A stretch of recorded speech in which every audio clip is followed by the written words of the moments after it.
Assalamualaikum warahmatullahi wabarakatuh. Sahabat beriman yang dirahmati Allah, Nabi Isa adalah salah satu nabi dan utusan Allah yang diutus kepada Bani Israel di Palestina. Ia memiliki banyak mukjizat dan keistimewaan, di antaranya adalah lahir tanpa ayah, menghidupkan orang mati, menyembuhkan orang buta dan berbicara sejak bayi. Ia juga disebut Al-Masih, Ruhullah dan Kalimatullah. Kisah Nabi Isa ini dimulai dari kelahirannya yang ajaib, hingga pengangkatannya ke langit oleh Allah Subhanahu wa Ta'ala.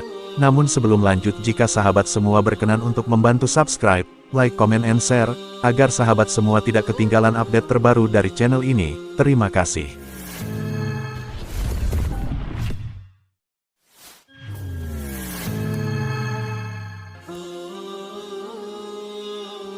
Nabi Isa alaihissalam lahir dari rahim Siti Maryam, seorang wanita suci yang merupakan anak perempuan dari Imron, seorang lelaki pilihan Allah dari keturunan Bani Israel. Siti Maryam diasuh oleh Nabi Zakaria, yang juga merupakan pamannya. Maryam sering beribadah di tempat suci, dan mendapat rezeki dari Allah secara langsung. Suatu hari, Siti Maryam dikunjungi oleh malaikat Jibril, yang menyampaikan kabar gembira bahwa ia akan melahirkan seorang putra yang bernama Isa. Maryam merasa heran karena ia belum pernah bersentuhan dengan laki-laki. Malaikat Jibril menjelaskan bahwa ini adalah kehendak Allah, yang menciptakan segala sesuatu dengan kalimat, kun, jadilah. Siti Maryam pun menerima kabar tersebut dengan pasrah, dan berlindung kepada Allah dari setan. Ia kemudian pergi ke tempat yang jauh untuk menyembunyikan kehamilannya. Ketika tiba saatnya melahirkan, ia merasakan sakit yang hebat dan bersandar pada pohon kurma. Allah memberinya kemudahan dengan menurunkan buah kurma dan air sungai untuk dimakan dan diminum.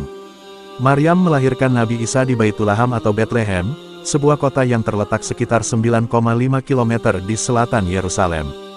Tempat kelahiran Nabi Isa ini berarti tempat lahir. Ketika Nabi Isa lahir, Bani Israel sedang dijajah oleh bangsa Romawi. Sahabat beriman yang dirahmati Allah, ada riwayat yang menceritakan kisah sebelum diangkatnya Nabi Isa ke langit, dalam sejumlah atsar. Kisah ini bersumber dari buku Kisah Para Nabi terjemahan Qasas Al-Anbiya oleh Ibnu Katsir, yang dijelaskan oleh Ibnu Abbas radhiyallahu anhu.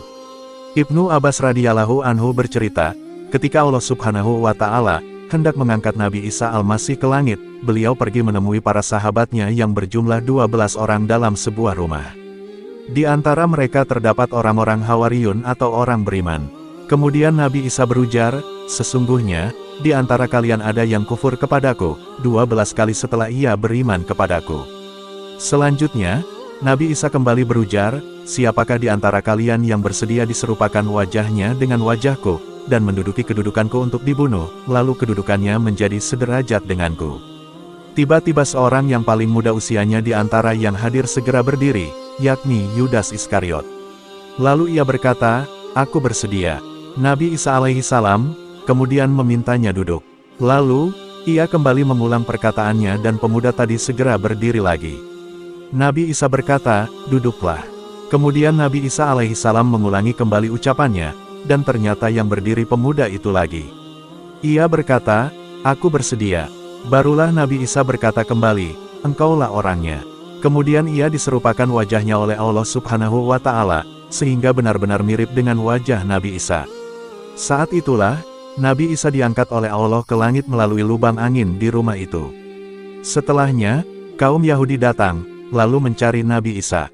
Mereka segera menangkap pemuda yang wajahnya diserupakan dengan wajah Nabi Isa tersebut. Kemudian mereka membunuh dan menyalibnya. Akhirnya, 12 orang pengikut Nabi Isa alaihissalam, yang semula bersama dengannya dalam rumah itu, menjadi kafir kepadanya. Mereka terbagi menjadi 3 kelompok. Kelompok pertama berkata, dulu Allah berada di antara kita. Sekarang ia diangkat ke langit. Mereka dikenal dengan kelompok Yakubiyah. Sedangkan kelompok kedua menuturkan, sebelumnya, putra Allah Subhanahu wa Ta'ala berada di tengah-tengah kita. Lalu dia mengangkat beliau menuju kepadanya. Mereka dikenal dengan kelompok Santuriyah. Dan kelompok ketiga mengatakan, anggota kita adalah orang-orang yang berkeyakinan bahwa Isa alaihissalam adalah seorang hamba dan rasulnya atas kehendak Allah Subhanahu wa Ta'ala. Kemudian beliau diangkat ke hadiratnya. Mereka adalah kelompok yang disebut kaum muslim. Kedua kelompok Yakubiyah dan Santuriyah, yang kafir itu menjalankan persekongkolan dengan tujuan untuk melenyapkan dan menghancurkan kelompok muslim, hingga Allah Subhanahu wa Ta'ala mengutus Nabi Muhammad SAW sebagai Nabi akhir zaman. Imam Syamsuddin Al-Qurtubi menjelaskan, kisah ini menjadi salah satu pendapat yang diyakini ahli, mengapa Nabi Isa diturunkan ke bumi jelang akhir zaman.